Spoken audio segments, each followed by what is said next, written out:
Virus corona atau SARS-CoV-2 adalah virus yang menyerang sistem pernapasan. Di seluruh dunia, semakin banyak pasien yang juga mengalami gejala aneh pasca terkena COVID-19 dan setelah dinyatakan sembuh serta keluar dari rumah sakit. Salah satunya adalah kerusakan paru-paru, kerusakan hati dan ginjal, kerusakan pada jantung, dan lain sebagainya. Di seluruh dunia, semakin banyak pasien yang mengalami gejala aneh pasca terkena COVID-19 dan setelah dinyatakan sembuh serta keluar dari rumah sakit. Gejala tersebut adalah sebagai berikut. Yang pertama adalah kerusakan paru-paru di Italia dan Australia. Banyak pasien rehabilitasi masih mengalami batuk, kelelahan, asma, dan gejala lainnya setelah melalui masa perawatan. Ilmuwan dan ahli biologi medis terbaik di dunia, sekaligus Direktur Eksekutif Joint United Nations Program on HIV and AIDS atau UNAIDS yang bernama Peter Piot juga pernah terkena virus ini. Ia berkata setelah ia meninggalkan rumah sakit, dirinya mulai menderita atrofi otot dan fisiknya pun menjadi semakin lemah. Setelah didiagnosis, ternyata ia terkena fibrosis paru-paru. Virus corona baru ternyata bisa menyebabkan pasien kanker paru-paru jadi punya tanda-tanda fibrosis. Mereka juga mengalami demam dan gejala lainnya. Yang kedua adalah kerusakan hati dan ginjal pasien COVID-19. Scarface didiagnosis punya gagal ginjal dalam 4 minggu terakhir. Seorang ahli ginjal top Kanada mengungkapkan bahwa 8 hingga 12% pasien COVID-19 yang ada di Kanada telah menderita cedera ginjal parah akibat virus corona. Mereka perlu mengandalkan perawatan dialisis tahunan untuk bisa bertahan hidup. Huang Po, Wakil Direktur Institut Penelitian Medis Dasar dari Akademi Ilmu Kedokteran Tiongkok, mengatakan bahwa kerusakan hati dan ginjal orang yang terinfeksi corona itu terjadi karena disfungsi paru-paru. Yang ketiga adalah kerusakan pada jantung. Kerusakan yang disebabkan oleh virus corona baru pada jantung pasien juga tidak dapat diabaikan. Seorang pasien di London mengungkapkan virus corona ini menyebabkan pasien mengalami kerusakan jantung yang parah. Seorang profesor bernama James Russell dan beberapa profesor di Universitas British Columbia atau UBC bergabung dan melakukan sebuah penelitian. Akhirnya ditemukan bahwa 50% pasien COVID-19 yang telah menerima perawatan ICU mengalami sakit jantung dan beberapa malah kemudian meninggal dunia.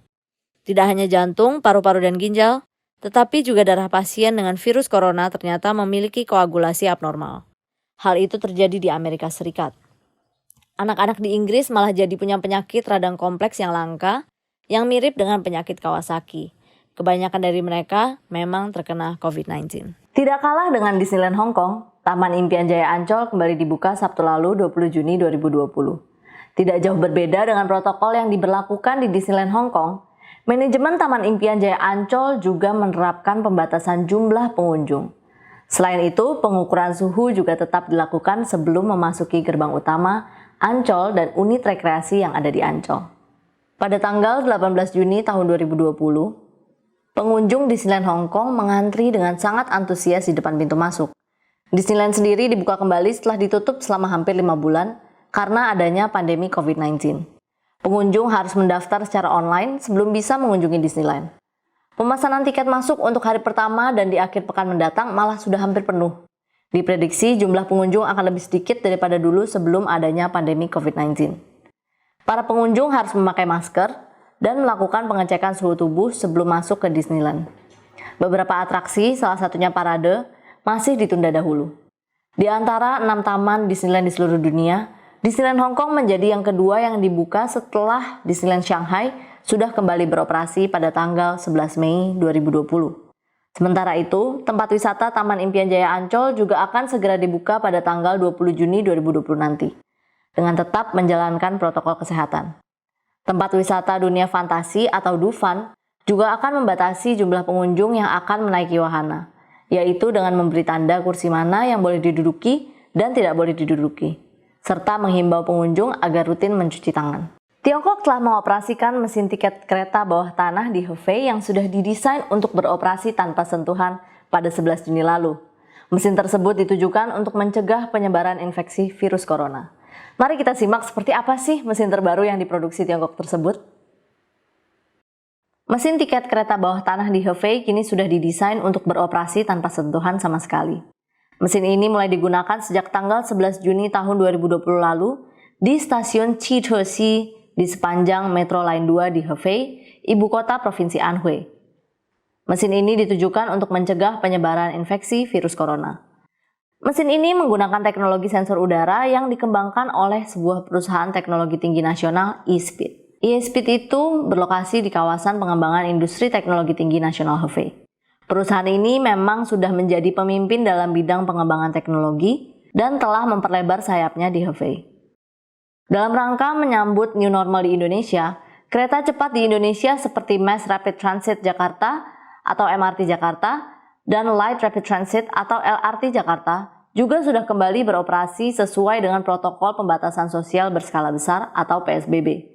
Jam operasional MRT Jakarta yakni pada hari kerja dimulai pukul 5 pagi waktu Indonesia Barat hingga pukul 9 malam waktu Indonesia Barat. Sementara, pada hari libur selama masa PSBB transisi, jam operasional MRT Jakarta dimulai pukul 6.30 pagi waktu Indonesia Barat hingga pukul 9 malam waktu Indonesia Barat saja. Sementara itu, LRT Jakarta beroperasi mulai pukul 5.30 pagi waktu Indonesia Barat hingga pukul 9 malam waktu Indonesia Barat selama masa PSBB transisi. Namun sayangnya, dalam sistem pembelian tiket di mesin, masihlah belum secanggih di Hefei. Wuhan membuka layanan kereta api jurusan Tiongkok Eropa baru dengan tujuan Kiev. Layanan kereta yang disediakan merupakan layanan kereta barang Tiongkok Eropa pertama dengan tujuan Ukraina. Pembukaan layanan kereta api rute baru ini sangatlah penting dan diharapkan dapat mengoptimalkan hubungan Wuhan-Kiev dan memperdalam kerjasama antara kedua negara tersebut. Wuhan buka layanan kereta api jurusan Tiongkok Eropa yang baru dengan tujuan Kiev. Kereta barang tersebut membawa sebanyak 43 kontainer yang memuat bahan kimia, mesin dan peralatan pertanian, rangka aluminium, jarum suntik, serta ransel-ransel yang diproduksi di Wuhan dan daerah sekitarnya dengan berat total 800 ton. Kereta barang itu akan menempuh perjalanan sejauh 8.000 km dan diperkirakan akan tiba di Kiev dalam 15 hari perjalanan. Yuan Qiong, manajer umum operator kereta api Wuhan Asia Eropa, International Supply Chain Management Corporation atau disebut sebagai Guoji Gongyinglian Guanli Youxian Gongsi mengatakan bahwa Ukraina merupakan mitra penting bagi Tiongkok. Tahun ini mereka telah menandai peringatan 30 tahun hubungan kerjasama antara Wuhan dan Kiev. Pembukaan layanan kereta api rute baru ini sangatlah penting dan diharapkan dapat mengoptimalkan hubungan Wuhan-Kiev serta semakin memperdalam kerjasama antara kedua negara tersebut. Saat pandemi mulai terkendali di Tiongkok, jasa pengiriman kereta api Tiongkok Eropa pun dilanjutkan di Wuhan pada tanggal 28 Maret 2020. Pada tanggal 14 Juni tahun 2020, layanan kereta api yang berangkat menuju Eropa telah mencapai sekitar 93 kereta dengan kapasitas yang sudah pulih ke tingkat yang sama seperti periode tahun 2019. Amerika Serikat merilis aturan yang memungkinkan perusahaan Amerika Serikat kembali bekerja sama dengan Huawei dalam pembangunan standar teknologi 5G dan teknologi terkini lainnya, meskipun adanya beberapa batasan. Dilansir dari Reuters.com, aturan baru tersebut telah disetujui dan dikirim ke daftar federal. Pada tanggal 15 Juni tahun 2020, aturan baru mengenai Huawei telah disetujui dan dikirim ke daftar federal, yang merupakan sebuah publikasi resmi Amerika Serikat untuk peraturan.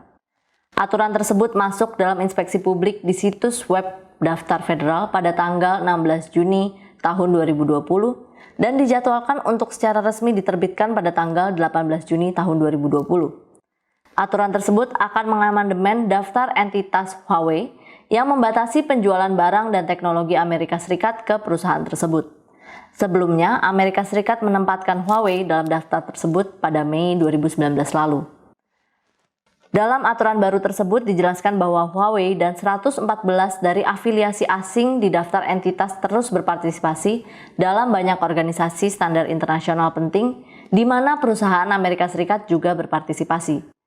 Standar internasional berfungsi sebagai blok pembangunan untuk pengembangan produk dan membantu memastikan fungsionalitas, interoperabilitas, dan keamanan produk.